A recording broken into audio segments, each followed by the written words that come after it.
Nobody's in trouble here. We just need to sort out what happened, all right? I hear you. Mind if I ask you a couple questions? Ask. Just keep your hands where we can see them, that's all. You're right here. I'm not going anywhere. It was 3:45 on a quiet Saturday afternoon when Michael Johnson finished loading the last grocery bags into the bed of his pickup truck at the Riverside Shopping Center. Milk, vegetables, paper plates for a family dinner he'd promised to help prepare. Nothing about the moment suggested danger. Nothing suggested this would be the last ordinary minute of his day. Michael Johnson was 42 years old, a husband, a father of two, and for the past 17 years, a police officer. For the last 5 of those years, a lieutenant supervising 12 officers in the city's East Precinct. But today, none of that was visible. No uniform, no badge, just jeans, a gray t-shirt, and sneakers. To anyone watching, he was just another black man running errands. As he climbed into the driver's seat and started the engine, his eyes dropped to the fuel gauge. Nearly empty. The Sunoco gas station was only 2 miles away on his route home. 5 extra minutes. He checked the time. If he moved quickly, he'd still make it home by 4. Just like he'd promised his wife Denise and their kids. 12-year-old Maya and 9-year-old Marcus Jr. What Michael didn't know was that across the street, parked quietly at the edge of the shopping center, an unmarked white SUV had already noticed him. Inside sat 3 immigration and customs enforcement agents, watching the lot with patient, deliberate focus. Behind the wheel was Derek Mitchell, 34 years old, 6 years with ICE, known among his peers for what he called a strong instinct. To his right sat Kevin Torres. In the back, Amanda Brennan. They weren't responding to a call. They weren't acting on a tip. They were simply watching. When Mitchell saw Michael pull away in his truck, something clicked in his mind. A black man. A nice vehicle. A quiet suburban area. Mitchell's jaw tightened. "Follow him," he said. Michael turned onto the main road, heading toward the gas station, completely unaware that in less than 5 minutes, 3 federal agents would decide he didn't belong and would act on it. Michael Johnson drove the short stretch of road toward the Sunoco gas station, his thoughts already shifting to dinner plans and the familiar rhythm of home. The traffic was light. The afternoon sun reflected off windshields and storefronts. Everything felt normal. Behind him, the unmarked white SUV stayed just far enough back to blend in. Derek Mitchell kept one hand on the wheel, eyes fixed on Johnson's truck. He wasn't in a hurry. There was no reason to rush. He'd learned that patience made people careless. Torres glanced up from his phone. "You see something?" he asked. "Just watch." Mitchell replied, "He's heading somewhere quiet." They followed as Johnson turned into the Sunoco station at the corner of Riverside and Madison. 8 pumps stood in 2 neat rows. The convenience store windows reflected the empty lot. No cars. No customers. No one inside. Michael pulled up to pump number 4, shut off the engine, and stepped out. He swiped his card, removed the nozzle, and began pumping gas, completely unaware that the absence of other people had just been noted and used against him. Mitchell slowed the SUV at the edge of the lot and scanned the area. No pedestrians. No traffic pulling in. No witnesses. He looked at Torres, then at Brennan in the back seat. "Perfect," he said quietly. The SUV rolled forward and stopped directly behind Johnson's truck, blocking it in. 3 doors opened almost simultaneously. The agent stepped out with purpose. Tactical vests visible. Movements practiced and coordinated. Johnson sensed it before he fully saw it, that shift in the air when something isn't right. He turned slightly and saw the white SUV. The vests. the way the three agents fanned out around him, cutting off space and options. His instincts kicked in immediately. He had worn a badge long enough to recognize a coordinated stop. But this made no sense. He hadn't broken any laws. He wasn't driving. He wasn't even in motion. Mitchell walked straight toward him, stopping less than 3 feet away, one hand resting casually near his sidearm. "Afternoon," Mitchell said, his voice flat. "Rehearsed. Immigration and Customs Enforcement." Michael's grip tightened on the gas nozzle. "I need to see proof of citizenship." In that instant, standing alone at an empty gas station, Michael Johnson realized this wasn't a misunderstanding. It was a test, and whatever he said next would decide how far they were willing to go. Michael Johnson stood still, the gas nozzle humming softly in his hand as fuel flowed into the tank. "Proof of citizenship," he repeated, keeping his voice calm. "Why are you asking me that?" Mitchell didn't answer the question. He didn't have to. Instead, he shifted his stance slightly, angling his body so Johnson had nowhere to step without brushing past him. "We don't need to explain our enforcement actions," Mitchell said. "Show your papers." The words landed heavy. Not identification, not license. Papers. Michael felt the familiar tightening in his chest, the sensation he'd known his entire adult life. The one that came when his skin color turned an ordinary moment into a suspicion. He knew his rights. He knew this stop had no legal foundation. But he also knew how quickly situations like this could spiral when 3 armed federal agents decided to escalate. "I don't carry my birth certificate with me," Michael said carefully. "But I have my driver's license." Mitchell nodded once. "Let's see it." Michael moved slowly, deliberately, announcing each motion, the way he'd trained civilians to do on traffic stops. He reached into his back pocket, pulled out his wallet, and handed over his Ohio driver's license. Mitchell studied it with exaggerated focus. The photo, the name, the address. A local address, just 4 blocks away. The expiration date, years away. Everything was valid. Everything was clean. Mitchell handed it back without expression. "That's not proof of citizenship." Michael exhaled through his nose. "I just came from the grocery store. You expect me to walk around with my birth certificate?" Torres stepped closer, his voice sharper. "If you can't prove citizenship right now, you're going to be detained." That was the moment Michael understood this wasn't about documents. This was about power. They weren't looking to confirm who he was. They were seeing how far they could push him before he pushed back. Michael glanced around the gas station. Still empty. No cars pulling in. No one watching. He made a decision. "I'm not just a citizen," he said clearly.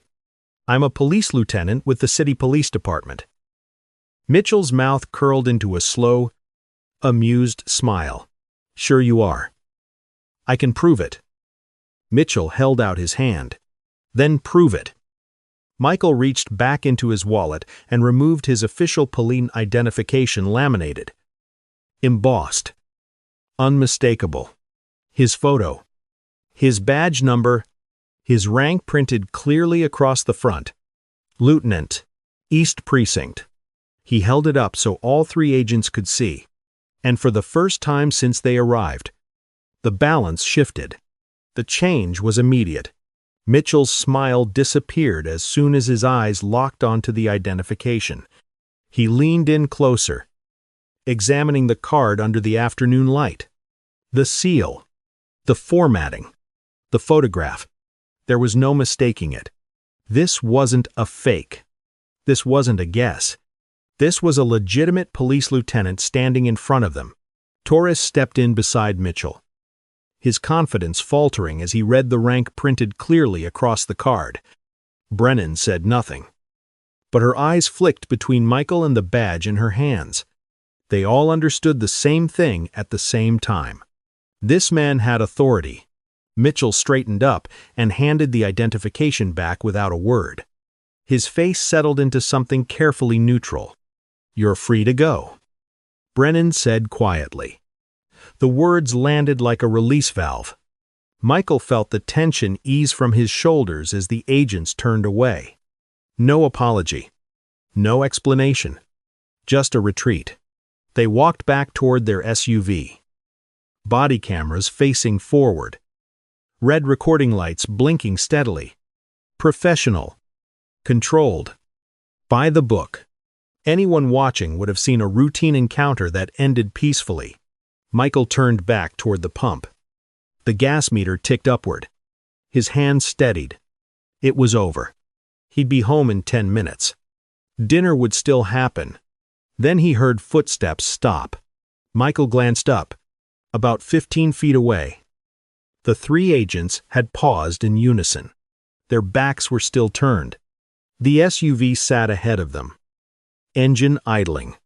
Their body cameras faced forward, perfectly positioned to capture them walking away from the encounter. And then, without a word between them, all three agents reached up at the exact same moment. Click. 3 small red lights blinked off. Time seemed to slow. Michael's stomach dropped. He knew what that meant. No one turned off a camera unless they were about to do something they didn't want recorded. Mitchell turned around first. The professional mask was gone. His face was tight. Eyes cold. Stripped of pretense. "You know what?" Mitchell said. His voice lower now. To harder. "You really think that badge means something?" Michael froze. The gas nozzle still in his hand. The agents began walking back toward him. And in that moment, standing alone at an empty gas station with no witnesses and no cameras, Michael Johnson understood something terrifying. The badge had worked. And that was exactly why they were coming back. Mitchell closed the distance between them in seconds, stepping so close that Michael could smell his breath. The casual authority was gone now. What remained was raw hostility. "You think flashing a badge makes you belong here," Mitchell said. "Makes you one of us." Michael's grip tightened around the gas nozzle. "I showed you my credentials," he said. "You said I was free to go." Mitchell's lips curled. "You're black," he replied. "That doesn't change."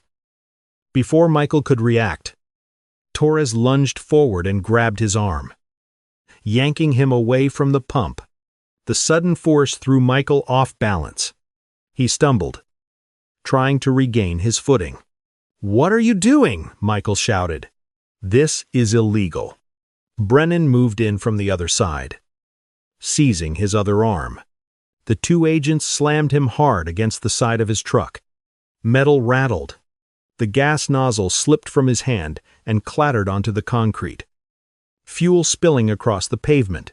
"Badge don't mean shit," Mitchell said, his face inches from Michael's. "You're still just another black man who thinks he's special." "I'm a police lieutenant," Michael yelled, struggling against their grip. "You're assaulting a police officer." Torres wrenched Michael's arm behind his back. Pain shot through his shoulder as cold steel snapped around his wrists. The handcuffs bit tight, far tighter than necessary. Michael looked around desperately. The gas station was still empty. No cars pulling in. No one at the register. No witnesses. "This is false arrest," he said through clenched teeth. "I have rights." Mitchell leaned in close, his voice dropping to a quiet, venomous whisper. "Rights," he said. "You don't have rights." They dragged Michael away from his truck toward the SUV. He tried to plant his feet, but 3 agents against 1 man in cuffs left him powerless. They shoved him into the back seat and slammed the door shut. As the vehicle pulled away, Michael twisted to look back through the rear window. His truck sat abandoned at Pump 4. Groceries still in the bed. Gas pooling on the ground. His phone buzzed in his pocket. Unanswered. His family was waiting for him, and 3 federal agents had just decided he would disappear. The SUV drove in silence. Michael sat in the back seat with his hands cuffed behind him. Shoulders aching. Heart pounding. Trying to slow his breathing. Streetlights passed by the window in steady intervals. Every mile put him farther from his family and deeper into something he could feel slipping out of his control. 25 minutes later, the vehicle turned onto Marshall Boulevard and rolled through a secured gate. ICE detention facility. The doors opened. Michael was pulled out by the arm and marched through a side entrance. Past fluorescent lights and concrete walls that smelled faintly of disinfectant and sweat.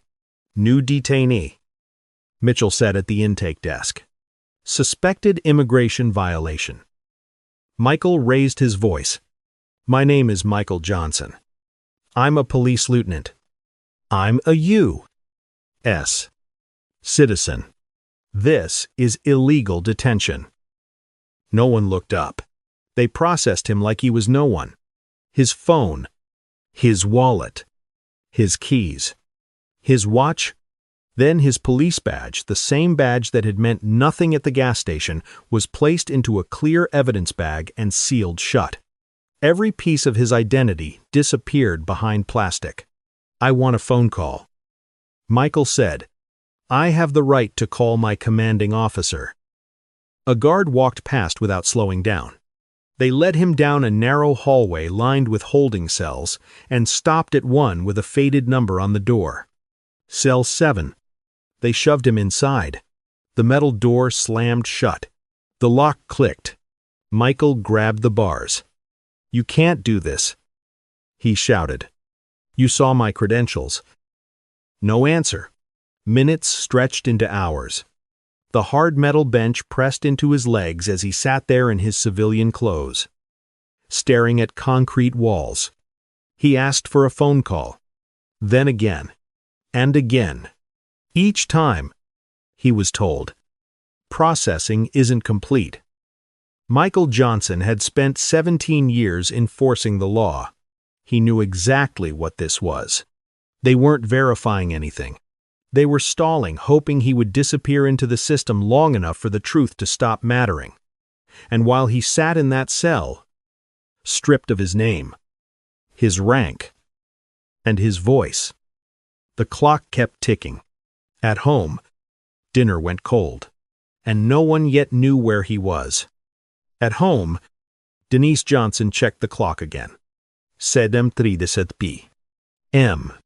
Michael had left at 3:45 to pick up groceries. Nearly 4 hours ago. The kitchen was quiet now. The bags he was supposed to bring home never arrived. Dinner sat half-prepared on the counter. Their daughter Maya sat at the table. Homework untouched. 9-year-old Marcus Jr. paced between the living room and the hallway, asking the same question every 20 minutes. Where's Dad? Denise had called Michael 11 times. The first few went to voicemail. The rest didn't ring at all. His phone was unreachable. That wasn't like him. Not ever. At Opt 0. Denise opened the location-sharing app they'd set up years ago. Back when Michael worked patrol nights and she worried constantly. She tapped his name and waited for the map to load. The pin appeared. Her breath caught. Marshall Boulevard. ICE detention facility. She refreshed the screen. Then again, the pin didn't move. Michael's phone was inside an immigration detention center. Denise didn't hesitate. She scrolled to Captain Rodriguez, Michael's commanding officer and closest friend on the force, and hit call. Captain, she said, her voice shaking. Michael went to get groceries this afternoon. He never came home. His phone is showing he's at the ICE detention facility. I don't understand. There was a pause. Then movement. Stay with me, Rodriguez said, already grabbing his keys. I'm heading there right now. By 8:45 plus. M. Rodriguez walked through the front doors of the facility in full uniform. Badge visible. Posture unyielding. "I'm Captain Rodriguez with the City Police Department," he said at the desk. "I'm here for Lieutenant Michael Johnson." The intake officer looked up. "We don't have anyone by that name." Rodriguez didn't blink. "Check again." The officer hesitated. For the first time that night, the lie began to crack. Because Michael Johnson hadn't disappeared, someone was just trying to pretend he had. Captain Rodriguez stood motionless at the intake desk. His eyes locked on the officer in front of him. The words "we don't have anyone by that name" hung in the air. Thin and brittle. "Check again," Rodriguez said. Slower this time. "Lieutenant Michael Johnson. He would have been brought in this afternoon." The officer glanced down at the computer screen, tapping a few keys with exaggerated calm. No record. He replied, "We don't have him." Rodriguez pulled out his phone and placed it on the counter, turning the screen so it faced the desk. The map was still open. The blue pin glowed from inside the building. "That pin hasn't moved in hours," Rodriguez said. "His phone is here, inside this facility." The officer didn't look at the screen.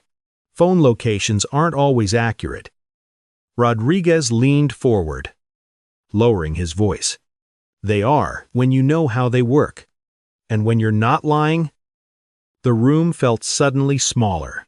Rodriguez straightened, his tone sharpening. "Listen carefully. If you are holding one of my officers without cause, you are creating a federal incident. I will call the FBI. I will call the Department of Justice. And I will call every news outlet in this city and tell them ICE is disappearing American citizens." The officer's expression flickered just for a moment. He glanced down the hallway toward the holding cells. "I'll check with my supervisor," he said quietly. Minutes passed. Rodriguez stood his ground, hands clenched at his sides. If they had hurt Michael, if they had done anything beyond what he already feared, this building would become a crime scene. Footsteps echoed from the back hallway. Derek Mitchell emerged, his posture stiff, his face carefully neutral. "Captain Rodriguez." Mitchell said, "There may have been some confusion." "Confusion," Rodriguez repeated. "You either have my lieutenant or you don't." Mitchell shifted. "We detained an individual earlier for suspected immigration violations. He claimed to be a police officer. We needed time to verify his credentials." Rodriguez's eyes hardened. "You had his badge. You had his ID. You could have verified him in 5 minutes. Instead, you denied holding him and let him sit in a cell." Mitchell said nothing. "Bring him out," Rodriguez said. "Right now." For the first time since the gas station, Michael Johnson's disappearance was no longer under ICE's control. 20 minutes later, a metal door opened at the far end of the hallway. Captain Rodriguez looked up and felt his chest tighten. Michael Johnson stepped out between two officers. He was still wearing his jeans and gray t-shirt, now wrinkled and stained from sitting on a metal bench for hours. Red marks ringed his wrists where the handcuffs had been cinched too tight. His shoulders were stiff. His face was exhausted, but his eyes were sharp. Rodriguez took a step forward. "Lieutenant, are you all right?" Michael nodded once. "I'm standing," he said. "That's about it." He turned toward Mitchell, his voice steady but edged with something cold. "They arrested me at a gas station after I showed them my driver's license and my police badge." Michael said, "They walked away like it was over. Then they turned off their body cameras and came back." Rodriguez's jaw clenched. "They told me my badge meant nothing because I'm black." Michael continued, "They handcuffed me, threw me in a vehicle, and brought me here. I asked them to call you. I gave them your number. They ignored me. Silence filled the intake area. Rodriguez slowly turned to Mitchell. His voice was calm, but deadly. You arrested a police lieutenant after confirming his identity, he said. Then you denied holding him when I came looking. Mitchell tried to regain control. We had reason to believe his identification might be fraudulent. Rodriguez laughed once. Sharp and humorless. Fraudulent. That badge is issued by the same city you operate in. One phone call would have confirmed it. Mitchell didn't answer. Give him his belongings. Rodriguez said. All of them. Now. A plastic bag was handed over. Phone. Wallet. Keys. Watch. Badge. Michael opened his phone. 43 missed calls. Most from Denise. Several from Rodriguez. A few from officers at his precinct. His hands shook slightly as he locked the screen. Rodriguez placed a hand on Michael's shoulder. Let's go home. As they walked out of the building together, the balance of power had shifted. Michael Johnson was no longer invisible, and ICE had just made a mistake they could never undo. The next morning, Captain Rodriguez didn't waste time. Michael, he said over the phone, I'm filing a formal complaint with ICE's Office of Professional Responsibility. But what they did to you isn't just misconduct. You need a lawyer. By noon, Michael Johnson was sitting across from civil rights attorney Sarah Chen. She listened without interrupting as he described the gas station. The badge. The synchronized moment the cameras went dark, and the 6 hours he spent erased inside a cell. When he finished, Chen asked a single question. Do you know if that gas station has security cameras? 2 days later. Her investigator had the footage. There was no sound, no commentary, just cold, undeniable video. Michael Johnson alone at Pump 4. 3 agents pulling in and surrounding him. Michael handing over his license. Then his badge. The agents examined it, turned away, began walking back to their vehicle. Case closed. And then, frame by frame, the moment that changed everything. All 3 agents reached up to their chests at the exact same second. The body cameras shut off. Seconds later, the agents turned around and rushed back toward Michael. The video showed his body slammed against the truck, the gas nozzle falling, the handcuffs. Michael never raised his hands, never resisted, never moved aggressively. Chen subpoenaed the body cam footage next. It showed the approach, the demand for papers, the badge, the walk away, then black. 30 minutes of missing footage. When the cameras turned back on, the agents were already driving on the highway. No detainee mentioned. No arrest logged. No explanation given. Chen leaned back in her chair. They knew exactly what they were doing. She said, "This isn't profiling. This is premeditated deprivation of rights under color of law." And as she began digging into the agents' pasts, it became clear Michael Johnson wasn't the first. He was just the one who made it impossible to keep hiding. Once the evidence was secured, Sarah Chen went looking for patterns. What she found was worse than anyone expected. Derek Mitchell had 11 prior complaints for racial profiling. Kevin Torres had 7. Amanda Brennan had 5. 23 complaints between 3 agents. Every single one dismissed as unsubstantiated. But Chen didn't stop there. She subpoenaed ICE detention records going back 2 years. 41 stops tied directly to Mitchell's team. 38 of them involved Black or Hispanic individuals. Only 4 resulted in actual immigration violations. That meant 37 American citizens had been stopped, detained, questioned, and released with no charges. No paperwork. No apology. Chen tracked them down. 12 agreed to speak. Their stories were nearly identical. Stopped while shopping. Stopped while walking home. Stopped sitting in a park. Demanded to show papers. Held for hours. Then released and told to forget it ever happened. Most never filed complaints. Some were afraid. Some didn't speak English well enough. Others didn't believe the system would protect them. Michael Johnson was different. He had a badge, a captain, a paper trail, and now video. 3 weeks after his arrest, Chen filed a federal civil rights lawsuit demanding $11, $9 million in damages. The suit named Mitchell, Torres, and Brennan individually, and named the federal government for failing to supervise agents with documented histories of abuse. The gas station footage went public. Within days, it was everywhere. News stations ran the silent clip on a Loop 3 agent surrounding a black man at a gas pump, walking away, then all 3 cameras going dark at the same second. 50 million views in the first week. ICE released a statement claiming the agents had followed proper protocol. Then Chen released the body cam footage showing the synchronized blackout.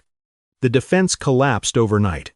The Department of Justice opened a criminal investigation for deprivation of rights under color of law, a felony carrying up to 10 years in prison. And as investigators widened the scope, they uncovered something even darker. An unofficial quota system. Agents were rewarded for detention numbers, not for accuracy, not for legality. Mitchell had the highest detention numbers in the region, and no one had ever asked why. The fallout was swift and devastating. Within 2 months, Derek Mitchell, Kevin Torres, and Amanda Brennan were fired. Their federal law enforcement credentials were permanently revoked. They would never work in law enforcement again. Criminal charges followed, led by the Department of Justice, for civil rights violations under color of law. ICE didn't fight the lawsuit for long. 14 months after Michael Johnson was arrested for pumping gas, the federal government settled for the full amount, $11. $9 million, the largest wrongful detention payout in the state's history. But the money wasn't the real cost.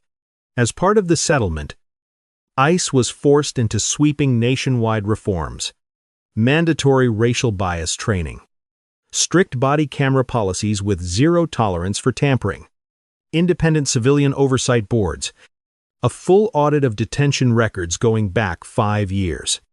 That audit exposed 89 agents across the country with patterns similar to Mitchell's. 67 were forced to resign. 22 faced criminal investigations. Michael Johnson returned to work after a month of stress leave. His department stood behind him. 18 months later, he was promoted first to captain, then to deputy chief.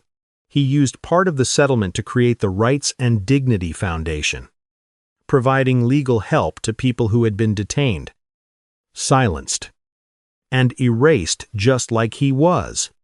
In its first 3 years, the foundation helped more than 200 victims. Michael became a national speaker, training law enforcement agencies on constitutional rights, accountability, and the danger of unchecked power. His case was taught in law schools as a landmark example of how civil rights are violated and how they can be reclaimed. 5 years later, his daughter Maya planned to study criminal justice. His son Marcus Jr. knew his father's story by heart, not as a tragedy, but as proof that silence protects abuse, and truth dismantles it. Derek Mitchell was 39, working low-wage jobs. His name permanently tied to one of the most damning body camera blackouts ever recorded. The footage of 3 agents turning off their cameras in perfect sync is now used in federal training programs as a warning. Because officers don't turn off cameras by accident, they turn them off when they know they're about to break the law. Michael Johnson was arrested for pumping gas while but by refusing to disappear, he exposed a system that had been disappearing people for years. justice cost $11. 9 million. But the change it forced was priceless. If you believe no one should be arrested for existing, for shopping, or for pumping gas because of their skin color, share this story. And remember, power fears witnesses. Truth creates consequences.